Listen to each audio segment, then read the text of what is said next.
What's up, everybody? We got a big two-episode night of The Bad Batch to go over this week, and boy, was it a good night. There will be spoilers for both episodes. Here are my breakdowns, so with that out of the way, let's get into episodes 10 and 11. We'll start here with episode 10, then move into the second episode of the night.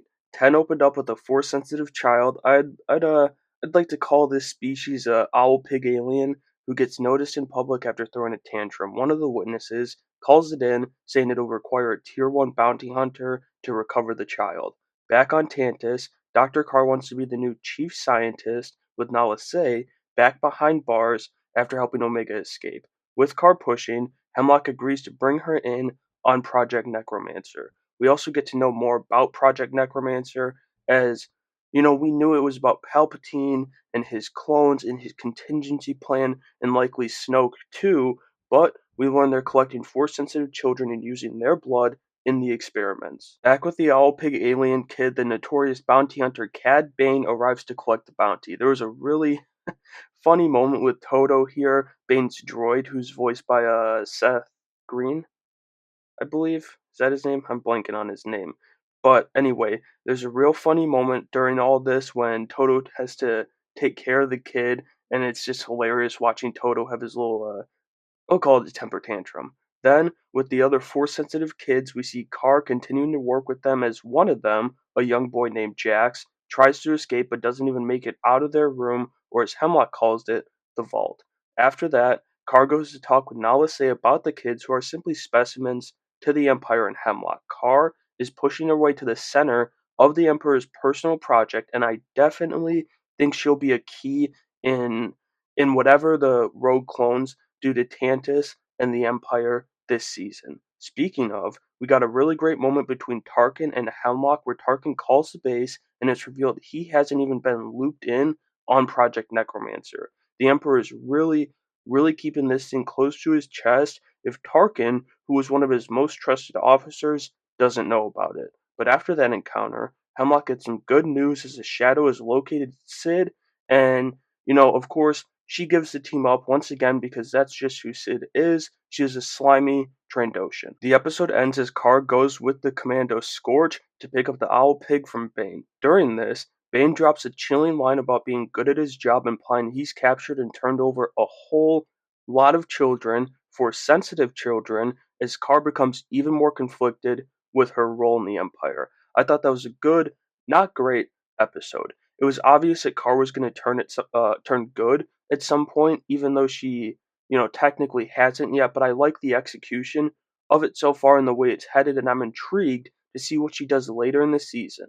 Also, it was just cool to see Bane back in action, and I thought it was another tasteful cameo from season 3. Now, really quick, before we get into episode 11, I wanted to thank you for checking out my breakdown and giving me your time. If you're enjoying the video so far, it would mean a great deal to me if you subscribe to the channel to show your support in the freest and easiest way possible. Thanks once again for jumping into the Nerdverse. Now let's get back to the breakdown. Alright, episode 11 picks up as we see Phee stopping for fuel amidst her travels through the galaxy, but she doesn't know she is a Watcher close by. That Watcher is the Imperial Shadow, and he sneaks aboard her ship, gets the data he needs, and finds out the team is working out of Pabu. But the team is already preparing to leave Pabu after Ventress's warning at the end of last week's episode. Omega is leaving some of their treasures behind, as they really did become part of that community, and she chose her bunny thing, that toy she loves, and Tech's goggles. Before Wrecker can finish loading the ship, though, the Shadow blows the Marauder, injuring Wrecker in the process as he was just slowing them down after he called in the uh, the confirmed sighting of Omega, and the Empire is on its way and it works, as with the batch scrambling, the Empire arrives. The shot of the Empire arriving was really cool. A classic shot of the Star Destroyer coming in over the planet always works well, so I love seeing it here as the stormtroopers land and tear Pabu apart looking for Omega. Hunter goes to steal a gunship from the Imperials as the team looks for a way to contact Echo, and he's able to get onto his ship despite being discovered by the Empire while trying, but that doesn't last long as the Shadow snipes a pilot of the ship and the ship goes down as they are sacrificing absolutely everything for this mission, and Hunter bails into the water of Pabu.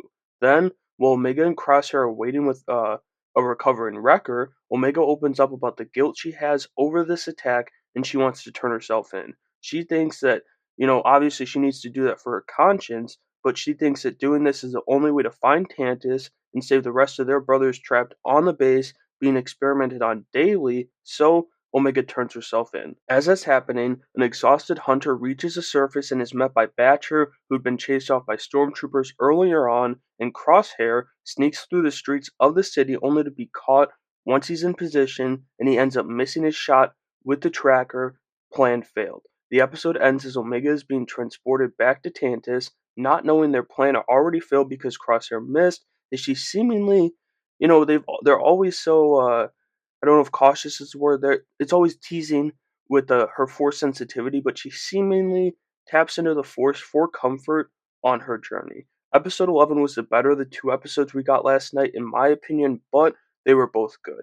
I love the end of this episode, though, especially because, you just know Omega and Carr are going to orchestrate something on Tantus, and Omega, she's really grown on me as a character, too. Like, simply as a character, I'm really starting to like her after I didn't hate her to start, but I didn't love her. She was kind of just sitting around in the middle, not really finding a side if I like or don't like her. But now she's cemented herself on my good side. And so that'll do it for my breakdown of episodes 10 and 11 from Bad Batch Season 3. Another awesome night for the show with two great episodes, like I said. But let me know what you thought of the episodes down in the comments below and make sure you have a great day.